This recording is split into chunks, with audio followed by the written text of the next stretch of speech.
ពីមុនមកកូនខ្ញុំរៀននៅសាលាមួយដែលគាត់មានអត្តចរិតវាពិបាកក្នុងការណែនាំគាត់ភាពរឹងរូសរបស់គាត់អត់ចូលចិត្តរៀនគាត់ចូលចិត្តធ្វើ homework អីទាំងអស់ខ្ញុំផ្ទេរកូនខ្ញុំបានចូលសាលា ICT មកគឺកូនខ្ញុំគាត់ចូលចិត្តរៀនគាត់ចង់រៀនណាអ្វីដែលលោកគ្រូអ្នកគ្រូដាក់ធ្វើ homework ហើយការរៀនរបស់គាត់គឺទទួលបានលំដាប់ថ្នាក់ដែលខ្ញុំអាចទទួលយកបានហើយទីពីរអត្តចរិតគាត់ល្អដូចថាគាត់ចេះដឹងឪពុកម្ដាយចូលក្នុងសង្គមក្រៅសង្គមក្នុងគ្រួសារគឺគាត់ដឹងទាំងអស់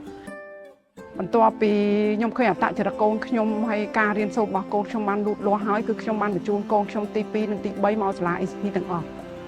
ខ្ញុំជ្រើសរើសឲ្យកូនខ្ញុំទាំង3រៀននៅសាលា ICT ទី1គឺទំនុកចិត្តទី2គឺជំនាញខាងបច្ចេកទេសទី3គឺបន្ទាប់ពីគាត់រៀនបញ្ចប់ថ្នាក់ទី12គឺពួកគាត់អាចមានចំណេះជំនាញនៅក្នុងខ្លួនគាត់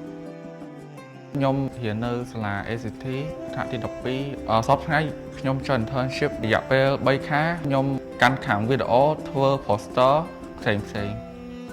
បន្ទាប់ពីកូនការរៀនរបស់គាត់បានជោគជ័យមកគឺខ្ញុំជាឪពុកម្ដាយគឺខ្ញុំសប្បាយចិត្តសាលាបានណែនាំកូនខ្ញុំ